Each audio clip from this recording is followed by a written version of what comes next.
I don't like preparing anything. I'm not a politician. So I think if you start preparing, questions and all the rest of it, it just comes through as false, and that's not what I'm about at all. Oh, okay. So you're standing for election. What's your name? And So my name is Aaron Kelly, and I'm running in the Claremorris local area for Mayo County Council, and I'm running under the Irish People new political party, which is actually an anti-party, which nobody gets. The point about it, the point of the Irish People Party, which is a party in terms of like paperwork, but it's an anti-party in so much as that we're trying to do away with the party system, because the party system is just, we can see what happens with the party system. There's one or two guys at the top telling everybody else what to do. We saw that perfectly, I think, when it came to the hate speech referendum, where you had two Fianna Fáil guys on the radio admitting, actually giving out about the hate speech legislation, and then it turns out they voted for it. And when questioned about this, saying, well, but sure, we weren't given a free vote on it. We were told how to vote. So why would we bother reading it? I mean, if people understand that, that's how the party system works. So what Irish People are trying to do is do away with that. So there's no whip. So I am an independent candidate under the Irish People banner. They've got about like 7 core principles, kind of priority of Irish for housing, sensible immigration, pro-free speech, pro-Irish neutrality, pro-family values, and the one I'm forgetting, pro-farming and rural communities. And that's it. Once you kind of agree to those 7 principles, that's it. Now you're in an independent of that.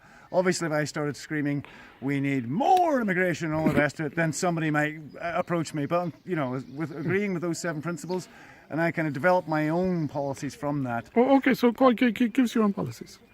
My policies are, I suppose, what the mainstream media, what the government, and what the NGOs would class as undoubtedly as extreme or radical. But I'm not a politician, so I have to just tell the truth. So, in terms of the immigration thing, sensible policy, what I consider sensible, okay, we've got a problem. Everybody knows we have a problem now at this point. So I have kind of a 3-step solution to that, which is going to sound radical. 1, we stop the problem getting worse. So that means we actually go, do you know what? We've got refugees, asylum seekers, economic migrants, all these kind of different categories in every nook and cranny. That's why we're here tonight. Where's another hotel that's just about to get jam full, capacity of about 250. So we're all aware what the problem is. We need to first stop the problem getting worse. Literally, we need to stop any foreigners coming into this country that are expecting taxpayer benefits when they get here. That's it. I'm sorry now, Ireland is full. And that needs to be done overnight. No much point saying we're going to do this in a week's time or a month's time, whatever, and give them all a chance. Overnight, bang. As I say, those boys can knock out a bit of legislation, very quick smart if they need to. That needs to happen. Step 1. Stop the problem getting worse. Right, so step 2. Step 2 is we need to move then into a process now which will take more than 24 hours, but we need to identify who is here illegally. So first of all, make this differentiation between the legal and the illegal migrants at the moment. And we need to identify who the illegal migrants are. And immediately, cut those benefits. I think if you cut those benefits, you'll find a lot of it. There's European countries out there that if we could actually stop the benefits of them coming in, I think you'll find they'll go off to, I know that's making it somebody else's problem, but look, I'm Irish, I care about Ireland first and foremost. So that's the thing, make this differentiation between who is here legally and who is here illegally. Sure, I mean, 85% of deportation orders aren't even enforced at all. Yeah. So that's kind of step 2, is that make this separation to who's here illegally and who is here legally. And then, so cut all benefits. There's nothing here for you if you're here illegally, or you arrive after we've done step 1. There's nothing here for you. Now at that point, and again, there's going to be on the ground logistics, that's going to be awkward to get that done, but it has to be done. We have no other choice at this point. Now, assuming we kind of get to that point, at that point then, this is information we don't have. We need to, at that point then, figure out, okay, so how many do we have? What percentage of the Irish people in Ireland at the moment are non-Irish? We don't actually know this. We've got figures coming from the government of 22%, but sure, you can believe anything they say. It looks like more than that to me. But we need to figure out at that point how many are actually here. What population of the Irish population here living in Ireland is actually Irish and non-Irish. Once we have that information, I think an Ireland-wide discussion needs to take place. Okay, how many non-Irish do we want living in Ireland? That conversation never happened. That's a conversation that is, I'd say, about 20 years overdue now. I think with some guys here now saying it's been going on for 2 years. It's gone on a lot longer than that. But that's it. The Irish people collectively need to make a decision. Obviously, some will be on 90% and some will be on kind of 1%. But we need to have this conversation. How many non-national, what percentage of people living in Ireland do we want non-Irish? Okay, now, and in that conversation, which would be your opinion on it? So, I've chatted to a lot of people about this, and as I say, opinions vary. So, my stance on this, again, I'm sure it'll come across as radical and extreme. I'm thinking maximum, absolute maximum would be 5%. And in fact, I've spoken to other people than that who kind of shrieked at my 5%. The other man going, 3%, 1%. And would that require mass deportations, in your opinion? Well, again, this is information we don't really have at the moment. So A, we don't know how many are actually here legally, and B, we don't know collectively how many the Irish people want.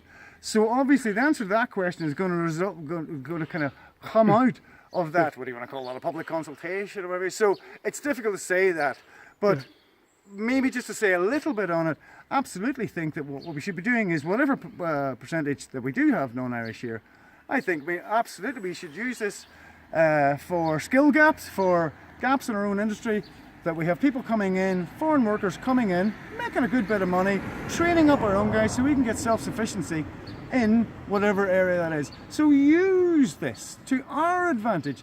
This is Ireland. I mean, this is whatever goes on in Ireland should be for the benefit of the Irish people. Okay. Yeah, and I was just wondering, what other policies would you be particularly interested in, as well as the immigration issue? Well, actually, so we talked about, in Irish people, you've got the migration and you've got the housing, which for me are very much intertwined. I mean, you can't separate these two things out and talk about the housing crisis without talking about the immigration crisis. That's just kind of silly speak to me. So the housing and immigration kind of are, which are more or less the top two things that the people, the electorate are asking the candidates at the doorstep. It's immigration and it's housing. And any other issues then? Yes, so my kind of number two, so I'm making immigration and housing intertwined in number one. And my number two primary concern, or kind of policy driven, now again this would be my personal thing, is the horrific age inappropriate sexual material that is being taught to our children in schools. Plus this whole queer trans theory that they're taught. We have children running around now being told, your gender is fluid. If you want to be a boy today, you just say you're a boy. You want to be a girl tomorrow, you just say you're a girl. Look, as adults, I can see something like that and go, what nonsense are you talking? But young children have been taught this in schools from teachers who they trust and depend on. They're being confused by this and damaged, in my opinion. Okay. So can I just ask you another question? I've asked a lot of other people. So, what do you think is going to happen in this election? If you were to guess, this 7th of June is the first major election we've had since COVID and everything. It seems a very important election. So, what's your punditry on that one? I would absolutely agree with you. This is the first election I've ever run in, and that exactly what you're talking about is the reason I'm running in this.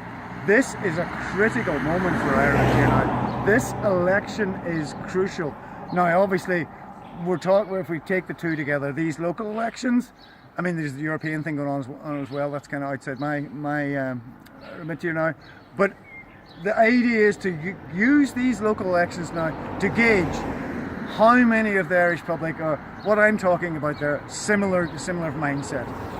We use that metric, which we don't have at the moment. I remember in protest we were talking about how many people in Ireland do we have that are actually aware of what's going on. And now we're talking about percentage of the population, which is amazing progress as far as I'm concerned. So, sorry, what did you ask me again? Well, it was just kind of punditry. Do you think we have a chance? Do you think? Sorry. So that's the reason I'm involved in this election, because, like you say, this is a very, very important election. And I can't stress that enough. And I'm actually even concerned about stressing it too much in case of actually causing concern with people. But look at what happened in this country in the last, let's just take the last 2 years, although it extends back much further. It's definitely ramped up now in the last couple of years. Can you imagine 5 more years of this? The country is already in a shambles. 2029? The country is like that hotel behind you. Exactly, it's falling apart. So by 2029, look, we don't have until 2029 to have another crack at this. This election is the most important election, certainly in my lifetime. Now, I know every election politicians get all excited about, no, this is the most important one. This really is. This is time. If you're going to stand up, if you're agreeing with roughly what I'm saying in that, but you just, I don't, if I go out and I stand, say, in a protest here at the Belmont Hotel, people are going to think I'm, because racist or far right or something, because the public has been conditioned to it. It's been browbeaten by the government, by the NGO industrial complex, as I like to call it, and by the mainstream media.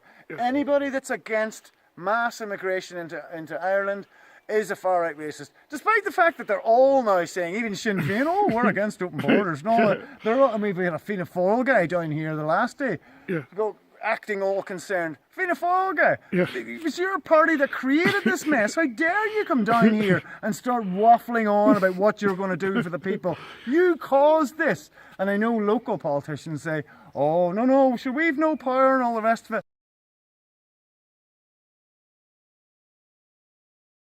Story straight. You are a representative of one of the parties that is the Uni Party, as I call it, that has destroyed this country. We have an opportunity now to turn that around, to stop it first, to reverse it. But I don't think this is the opportunity for that. 2029, it's going to be too late. Okay, good evening, Lamar. Thanks very much now. Good